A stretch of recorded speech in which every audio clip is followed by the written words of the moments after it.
Alô, torcida Chavante, estamos chegando com o 34º episódio do ChavaCast e 34, 4 pontos dos últimos 6 disputados, 6 pontos disputados.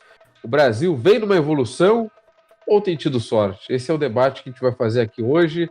Apenas 3 membros do ChavaCast presentes aqui no nosso estúdio moderno, estúdio com ar-condicionado, microfones de última geração. Eu que sou o Pedro Henrique Krieger e comigo, Lucas Maffei. Bem-vindo, Lucas. Fala, gurizada. Evoluímos na tabela, será? E também com a gente, Leon Sanguiné. Bem-vindo, Leon. Olá, pessoal. Evoluímos, mas desevoluímos. E eu acho que precisamos evoluir de novo. Isso aqui virou Digimon, né? Mas é isso aí. Falando então na Série B, o Brasil que venceu Vitória na 14ª rodada na Baixada. E agora na 15ª empatou contra o Oeste fora de casa. Levamos gol do Bruno Lopes, hein? Puta que pariu. Mas o Brasil somou 4 pontinhos nos últimos... Saudades ali. Nos últimos 6 jogos. Aliás, 6 pontos. Né? Porra, se fosse nos últimos 6 jogos, estava fudido. Mas o Brasil aí tá em 13º na tabela, se mantendo ali uma distância razoável da zona de rebaixamento. Eu quero saber se esse é o efeito Bolívar? É o efeito da saída do Bruno Paulo? É o efeito Christian? O que está acontecendo com o Brasil? Que a gente fez nos últimos 6 jogos? Eu falei 4, mas eu errei, né? Vacilo. Foram 6. Eu entendi que eram 6. Eu já ia dar a péssima notícia. Pô, não é tão acima assim. Mas beleza.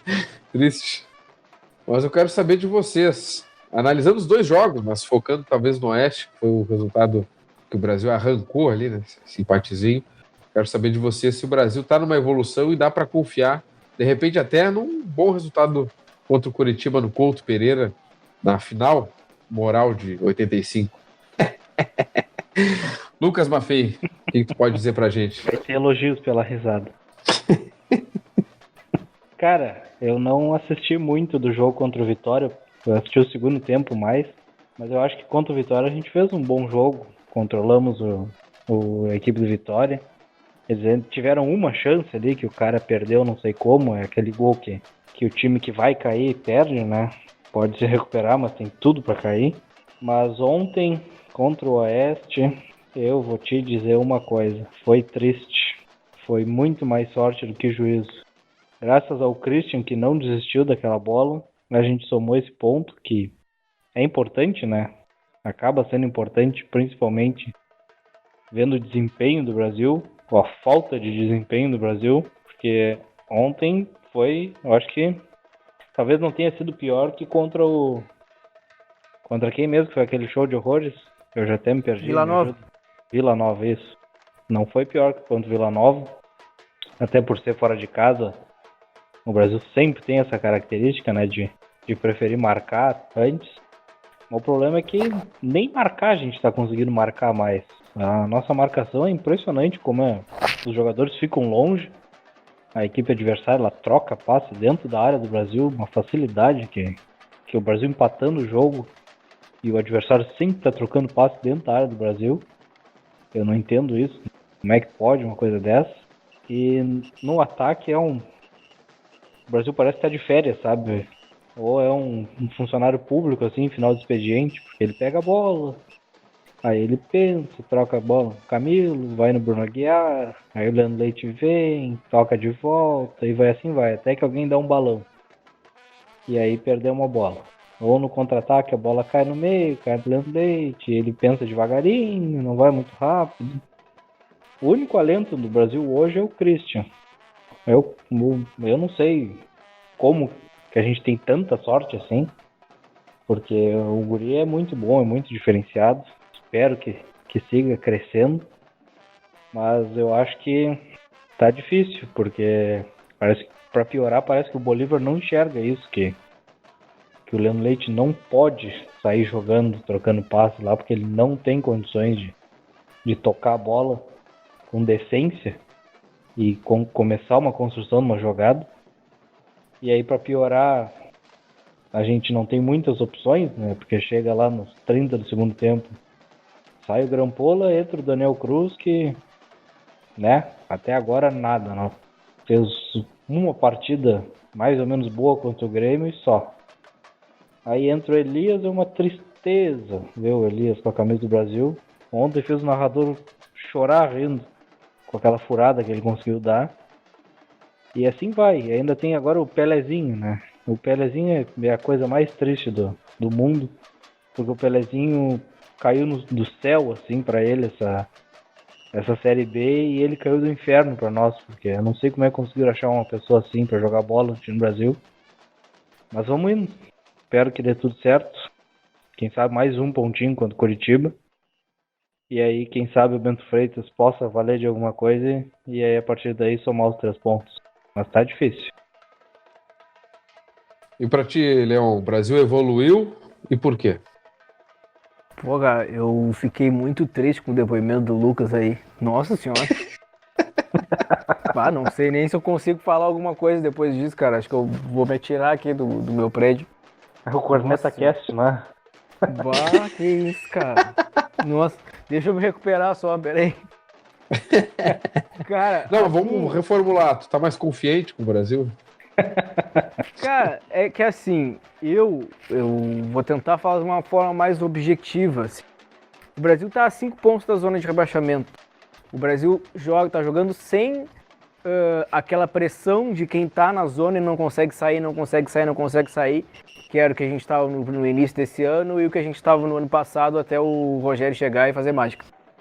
Então eu acho que assim, eu acho que o Bolívar ele tá tentando impor o jogo dele, só que ele não tem as peças para fazer esse jogo. Como o Lucas falou, o Leandro Leite não tem condições de sair jogando, só que ao mesmo tempo, como a gente viu com o Vila Nova, se ele sai do time, o time piora. O time fica muito exposto, não tem quem marque ali. Talvez se usar o Washington como primeiro volante, mas isso até agora não foi testado. O Washington veio para ser o primeiro volante do Brasil, substituto do Leandro Leite, e até agora ele não foi testado na função, pelo que eu lembro.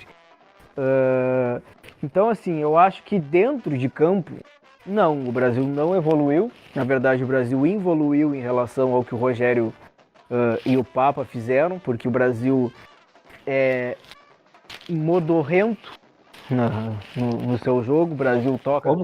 Que o Brasil é? Modorrento. Por favor, Que beleza. Quê? Por favor, dá o que significa essa palavra pra nós. Aquela coisa no marasmo, assim, cansado, assim, não digo nem cansado, mas sem vontade, entendeu? Apenas só 2 jogos, 2 jogos, muito cedo, hein? Cara, e aí é aquela coisa, troca passes, e eu tava discutindo isso hoje com o pessoal ali no diário, e eu acho que a explicação disso é exatamente o modo que o Bolívar quer que o Brasil jogue. Porque o jogador do Brasil, ele tá sendo estimulado a pensar demais antes de jogar. E aí o jogador do Brasil não age, entendeu? O jogador do Brasil não tenta um passe vertical para frente. Até porque os jogadores do meio para trás não tem muito essa qualidade. E aí, para não arriscar esse passe, o Brasil, os jogadores ou voltam a bola para trás, ou tocam a bola para o lado, aí o Brasil fica girando a bola, até que alguém erra o passe e dá um contra-ataque. Esse tem sido o jogo do Brasil. Porém, a gente tem que dar o braço a torcer e entender que o Brasil venceu em casa, como não fazia há muito tempo. Venceu um adversário direto, venceu o Vitória 1-0 e empatou fora de casa contra um adversário direto. Dava para ter ganhado do Oeste? Claro que dava para ter ganhado do Oeste, mas dava para perder do Oeste também, que é um time que normalmente complica a nossa vida, né? Se a gente for pegar o retrospecto do Brasil contra o Oeste, normalmente é um time que se encaixa bem nas fragilidades do Brasil. Então eu não vi o resultado de ontem assim exatamente como péssimo. Claro que dava para ter ganhado, seria muito bom, mas levando em consideração que com o empate ficamos a 5 pontos da zona do rebaixamento, eu acho que foi um resultado minimamente interessante para o Brasil, levando até em consideração as circunstâncias do jogo, que a gente teve 2 chances para marcar. Uma a gente marcou com o Christian, a outra o Grampolo chutou de fora da área e ela quase entrou. E o time do Oeste teve várias chances, só o Ednei tirou 2 bolas então. E será que dava para ter ganho mesmo? Aí que tá a questão. Não, é que assim, eu digo que dava para ter ganho antes do jogo, né? Não durante o jogo. Pega ali, Brasil e Oeste vão jogar na Arena Barueri. Pô, é um jogo que, sim, o Brasil pode ganhar esse jogo. Quando tu inicia o campeonato ali, ó, jogos fora de casa que o Brasil pode ganhar, esse daí. Só que a gente esquece também isso, de que o time do Oeste costuma nos complicar muito. Ano passado, claro, teve todas as circunstâncias que levaram a isso, mas a gente tomou um chocolate deles aqui na Baixada ao natural. Eles costumam nos complicar mesmo. E realmente foi o que aconteceu. O time do Oeste trocou muitos passes da nossa intermediária para a área ali e nos complicou, quase perdemos o jogo, conseguimos o empate. Em relação ao jogo contra o Curitiba, eu acho que eu vou arriscar aqui, eu acho que talvez seja um jogo mais à feição do Brasil, não para vencer, mas para empatar novamente. É como o jogo contra o Sport, assim, o Brasil não vai precisar propor o jogo, armar jogadas, coisas do tipo assim, ao tempo todo, até porque quem fará isso vai ser o Curitiba. O Brasil provavelmente vai ser acuado, vai precisar se defender muito bem. Então eu acho que é um jogo que o Brasil pode talvez jogar um pouco mais, e aí eu acho que, talvez a gente vá conversar disso depois, mas enfim, eu acho que aí a volta do Branquinho no lugar do Murilo Rangel pode ser interessante, no sentido de que o Branquinho tem mais velocidade para puxar esse contra-ataque e o Brasil conseguir ter alguma sorte lá na capital paranaense, embora eu acho que o Curitiba é franco favorito. É isso aí, guris. Eu vou dividir em duas partes meu comentário, para não ser muito longo, mas analisando o resultado em si, assim, como se não tivesse assistido a partida, só pegando a pontuação desses dois últimos jogos contra adversários diretos. Pô, o Brasil fez 4 pontos, não dá para jogar fora isso, pelo contrário. E analisando as partidas contra o Vitória, eu gostei muito do Brasil, a postura, a forma como foi. Grampola e o Christian, para mim, jogaram muito bem, e o Murilo Rangel foi bastante útil ali também, jogando mais pelo lado, e o Diogo Oliveira jogou demais, né? Gastou a bola mesmo naquele sábado para um bom público, diga-se de passagem, uma boa presença de público naquele sábado de manhã. Contra o Oeste, é aquele time enjoado, como o Leão disse, é o campeão de empate, né? Eu tava vendo aqui até as estatísticas. O Oeste é o recordista de empate, somando Série A, Série B. Desde 2016, o Oeste tem jogado a Série B, eles empataram 62 vezes em 129 jogos. É muito empate, é absurdo. Tá louco. O Oeste empata pra cacete. Mas o jogo de ontem, a gente teve mais sorte do que juízo. Por quê? A gente atacou pouquíssimo, a gente teve 7 chutes, só um foi no gol, e foi o do Christian.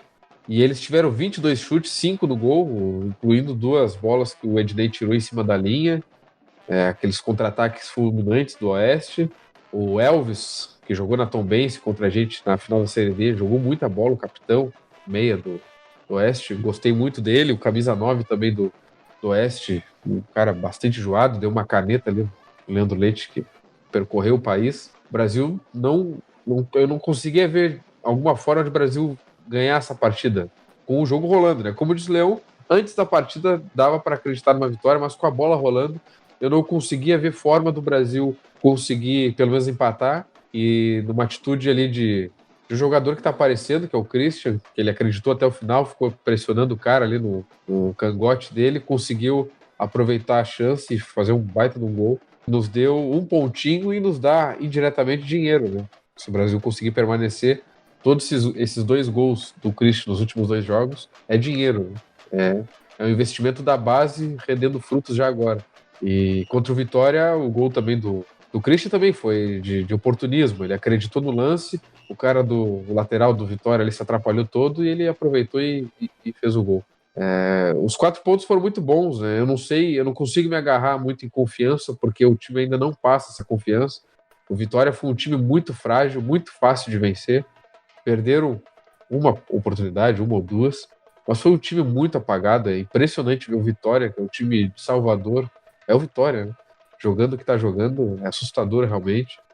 E o Brasil tem esse teste difícil contra o Curitiba. Se a gente conseguir surpreender e trazer um ponto de lá, aí sim já passa um pouco mais de confiança. Mas aí a gente entra em outro assunto que eu quero perguntar para vocês, que tem a ver com os jogadores. Por exemplo, o Christian tá jogando muito bem. É um garoto, é um guri, tá entrando muito bem, mas vai ter jogo que ele não vai ir tão bem. E ele tem apanhado muito durante as partidas. Ele me lembra, nesse ponto, o Alex Amado, Marcinho, que foi o Fortaleza, eles Neymar. apanhavam muito durante a partida, o Neymar. E uma hora isso pode acarretar uma lesão, como ele saiu do jogo, não sei se é uma lesão mais séria ou não. E a gente não tem substituto. E a gente perdeu o Marcinho e o Bruno Paulo, que podem não ser uns Pelés, não é o Pelézinho, não é um Pelé, mas dentro desse time do Brasil eram peças importantes. E a gente não conseguiu ainda contratar num nível semelhante, né, desses dois jogadores. E não sei se a gente vai fazer. Não sei se tem dinheiro para isso. E esse é meu medo. O Brasil está com um elenco muito limitado. O 11 inicial, mesmo com algumas ressalvas, eu acho que é um 11 ok. É um 11 para se manter com uma tranquilidade até. Mas a gente não tem elenco. E falta todo o campeonato ainda pela frente. Eu quero saber de vocês. Com a saída do Marcinho e do Bruno Paulo, o que o Brasil tem que fazer? Além de contratar, óbvio, né? Se não conseguir contratar, a gente vai ter que usar o quê? Vai tentar chamar mais alguém da base, na esperança de também dar certo. Esperar o retorno do Pereira, né, que tá voltando, o Branquinho, que tem que voltar. O que vocês acham que é a saída do Brasil para ter mais repertório, né? Porque não vai dar para contar com o Christian em todos os jogos, fazendo gol em todos os jogos, e até mesmo do Diogo Oliveira, que já tem 36, 37 anos. O que vocês acham que pode ser a solução? Leon? Cara, assim, a contratação do Elias e do Rodrigo Alves me deixaram muito triste realmente, porque não é aquela contratação que nos decepciona, é a contratação que não faz o menor sentido, né? Não. O Elias eu já falei algumas vezes aqui, desculpa até se tá ouvindo, mas o Elias pra mim é um jogador semi-profissional. O Pelezinho também, desculpa, Pelezinho. Esse aí acho que até ainda pode desistir da carreira, porque realmente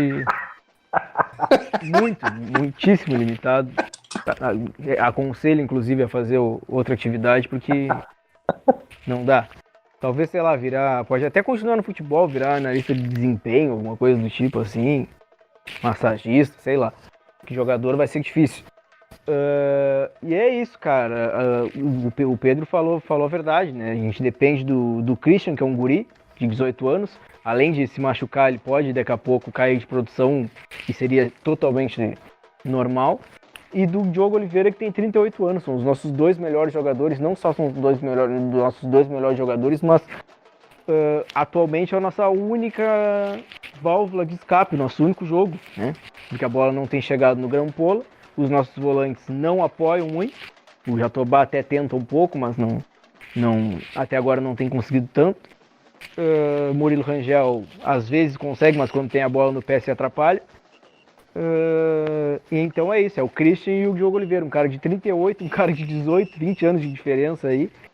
E que um vai oscilar e o outro não vai jogar os 90 minutos. Então a gente precisa muito de contratações e eu não sei se elas virão. A diretoria diz que sim, mas a gente sabe como é que a diretoria do Brasil costuma trabalhar, né? Acho que as contratações, vamos dizer não, as contratações vieram, Rodrigo Alves e Elias.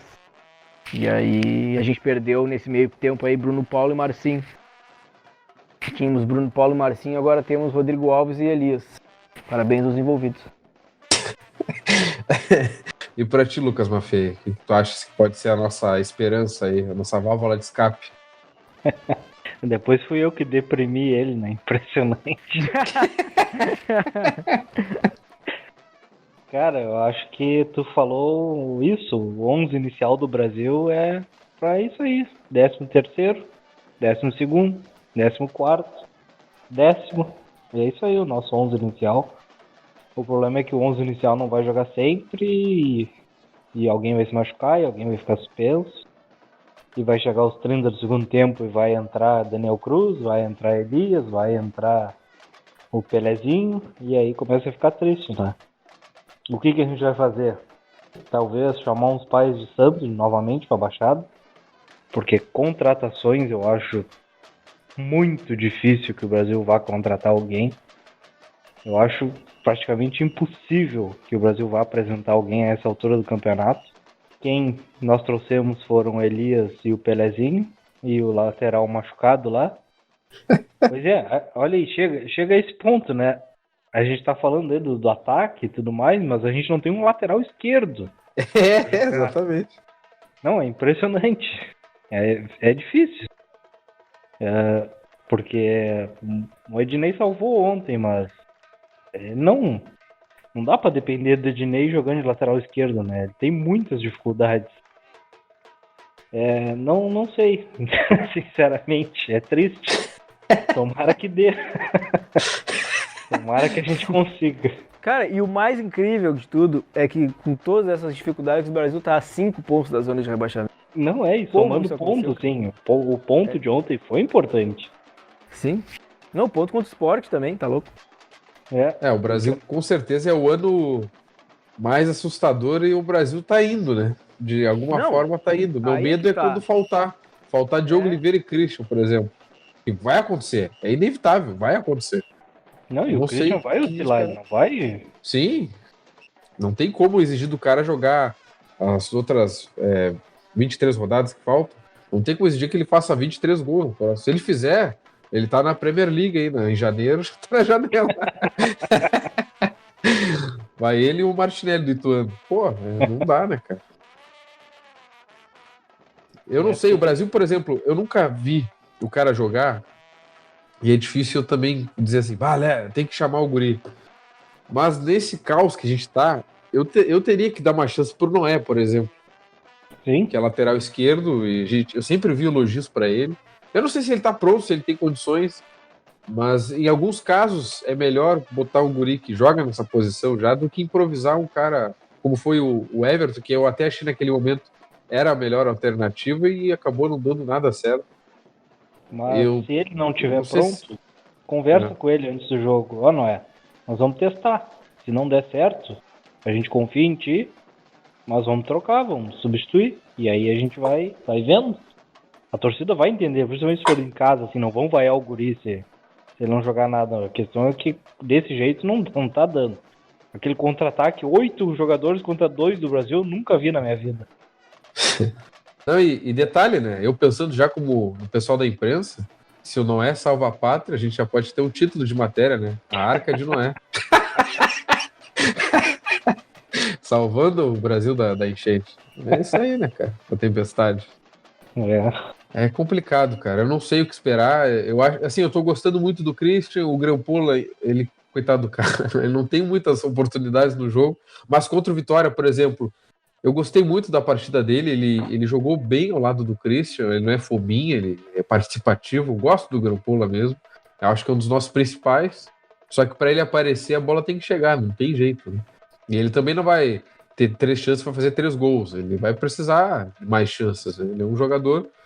No futebol brasileiro não tá muito fácil achar. Eu acho que não tem ninguém hoje que faça muito gol. Talvez o Gabigol, e olhe lá. Ele perde muito gol pra fazer o gol que ele faz. Então, a gente tem que ter paciência com os jogadores que a gente tem aí, os bons, né? E exigir contratações. A Série C tá chegando na reta final. Não sei como a gente vai arrancar dinheiro, mas de alguma forma a gente vai ter que contratar. Pelo menos 2 peças aí, um lateral. E se esse guri Formiga aí não der certo, tá lesionado, não sei como é que é, a gente não conhece. Mas se não der certo, a gente precisa de lateral, precisa de atacante de lado, sei lá, um centroavante de área, um cara alto pra caramba, sei lá, cara. A gente precisa de opções, precisa de repente um outro meia. Se bem que o Pereira tá voltando, eu tô depositando uma esperança absurda no Pereira. Coitado do Pereira. Porque O Pereira é aquele que não joga há 1 ano e meio? vai chegar segurando o rojão já, né? É complicado. Tem o Michael Assis ainda aí nessa jogada. Mas se ele jogar, né? Estamos esperando um tempo. É né? isso que a gente tava falando lá hoje, conversando lá no Diário também, cara. O Brasil, ao mesmo tempo em que não tem jogadores para substituir os titulares, tem muita gente no elenco. Tem muita gente. É muita gente. Tu vai pegando, assim, lembrando, tem ainda o Douglas Baggio, que a gente não lembrou dele. Que não correspondeu em nada. O único jogo bom dele até agora foi o 0-0 contra o Novo Hamburgo em casa. Então, assim, é muita gente no elenco que o Brasil vai não pagar depois, quando sair. E, ao mesmo tempo, ninguém que vá substituir os titulares. Então, tá tudo errado nesse momento. E o Bolívar, pessoal, as escalações que ele tem feito, que você tem achado, é o que dá para fazer ou ele realmente mudou um pouco o Brasil nesses últimos 2 jogos? Botou a mão na consciência? Eu acho que o 11 que ele tá escalando tá ok. O problema é a forma como a gente tá jogando. Eu concordo. Eu acho que, assim, até nesse ponto, talvez seja o único em que ele leve vantagem em relação aos trabalhos anteriores, né? Porque antes dele o Diogo, por exemplo, não jogava. O Christian não jogava. Acho que em questão da escalação, Pô, esqueci o nome do cara. Bolívar. Pô, esqueci o meu nome. O Bolívar não tem pecado. Acho que ele escala os melhores mesmo. O problema é, as alterações dele, que às vezes eu não concordo. E 2, o formato de jogo que não se adequa às peças que o Brasil tem. Pessoal, não sei se vocês têm mais alguma coisa a acrescentar em relação ao Brasil, palpitar sobre a partida contra o Curitiba, palpites? Não, jamais. Jamais, né? Porra, palpite acabou nesse programa, neste episódio. Eu acertei o palpite contra o sindicato lá e nunca mais. Pô, acertou o que interessava, né? O que importa. Aí, Lucas, tu analisou as estatísticas aí dos jogadores do Brasil. Quem é o líder aí? Ricardo Luz e depois Carlos Eduardo. Que momento.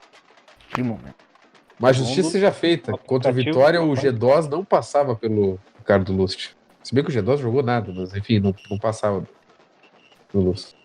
Em compensação, ontem. E depois o terceiro, adivinha o terceiro? Leandro Will Leite? Rangel. Ednei. Bah. Porra. Foi bem ontem o Ednei até, eu acho. Mais ou menos. Assim. Os gols que o Gustavo, se estivesse aqui, teria dito, né? Deixou passar um. Tudo bem. Mas evitou 2, né? Se a gente invertesse a conta, se ele tivesse evitado o gol que a gente levou e deixasse passar 2, a gente teria perdido. Então, mas tem que ver que o Gustavo tá analisa bem os jogadores. Tá no lucro. E o Gustavo não achou pênalti no Christian, hein? Vamos, denúncia. A gente não comentou Como aqui. assim? Teve Ontem? um pênalti no Christian ontem. Pra mim foi Não pênalti. achei também. É lamentável. Pô, mas primo do aquele Gustavo. pênalti que o cara marcou contra o Cuiabá do Carlos Eduardo lá, foi contra o Cuiabá? Ah, sim. Ou contra o Botafogo? Foi contra o Cuiabá. Aquilo de ontem no Christian foi muito mais pênalti que aquele outro. Não, o Botafogo, não foi o Cuiabá, não. O Cuiabá, a gente levou aquele gol do Nescau, como é o nome do cara? Todinho. Todinho, né? Contra o Botafogo lá. Foi com o Botafogo. Impressionante. Uma hora é pênalti, outra hora não é, mas eu achei que foi mesmo. Até porque eu não vi ele com maldade pra cavar, assim. Ele realmente teve o choque ali com o cara. Mas enfim, não deu pênalti, se fudeu. Mas é isso aí, né? Pessoal, antes de encerrar, a gente tem que comentar uma nova contratação aí. Só que é pra torcida Chavante. Lucas Maffei será papai, rapaz. Que momento. Vem aí, Rogério Zimmermann Maffei. Ricardinho Parabéns. vai ser o nome.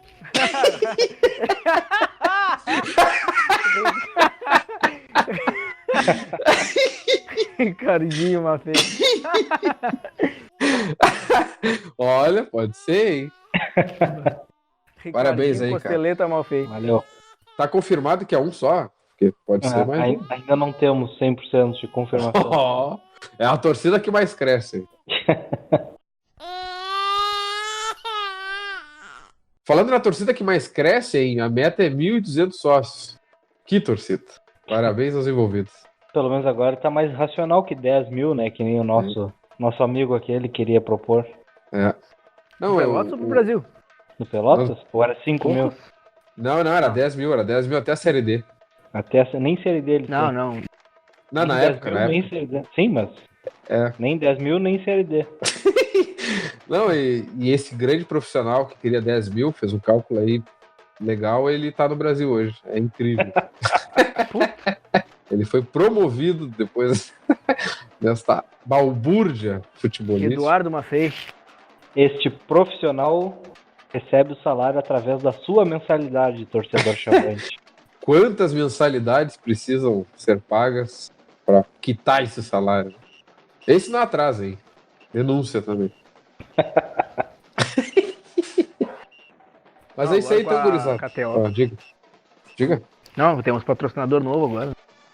É verdade. Tem um patrocinador aí, o site de apostas, né? Que até esqueci o nome agora, peraí. KTO. KTO. Grande A gente KTO. não conhece. Grande KTO, já tô apostando muito aqui, né? Baita site. Nossos palpites vão todos para lá. É, por isso que a gente não palpita aqui, né? Em respeito ao Exatamente. patrocinador aí. Espero que esteja pagando R$355 mil por mês. O que não é o caso, portanto. Mas que bom. O bom ter um novo patrocinador na camisa. É vermelho, pelo menos, o KTO, né? E é de um grupo de amigos escandinavos. Eu tinha lido isso em algum lugar, cara. No site do Brasil. Isso. É um grupo aí. Não sei se tinha amigos, né? Já botei aí um elogio. Conhecidos. Conhecidos. Eles criaram um podcast depois desse site aí. Enfim, Brasil, primeiro clube brasileiro aí a receber esse patrocinador.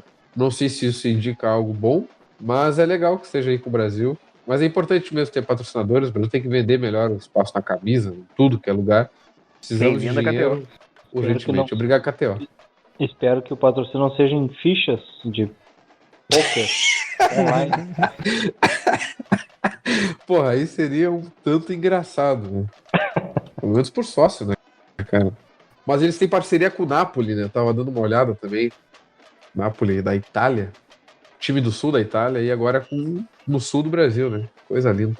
Mas é isso aí então, pessoal. Não sei se temos mais algo relevante a dizer. Vamos encerrar com uma musiquinha sobre papai, alguma coisa assim. Opa, pais e filhos. Pais e filhos. Vai ficar mais longo que o podcast. Não, mas era outra música, cara. Eu tinha pensado em outra. Eu vou me lembrar depois. Não era essa música, não. Eu falei a música do Ratinho. Mas boa. Boa. Pode ser, então. Que a gente vença o Curitiba, né? Na final moral, como eu disse antes, de 85, o Bangu, aquele time do bicheiro Castor de Andrade, que deve descansar no fogo do inferno. Essa é a final moral. Final moral de 85, Brasil e Curitiba. A gente teria ganho nessas merdas. Tudo bem. Isso aí então, gurizada. Obrigado pela presença. Voltamos. Valeu. Não sei quando. Mas voltaremos. Voltaremos um dia. Valeu, Leão. Valeu, pai Lucas. Valeu. O resultado, ele é o pai da criança. Que bom! Vai acabar! E agora? O que vai falar? Tá feliz? Ele é o pai. Ele é o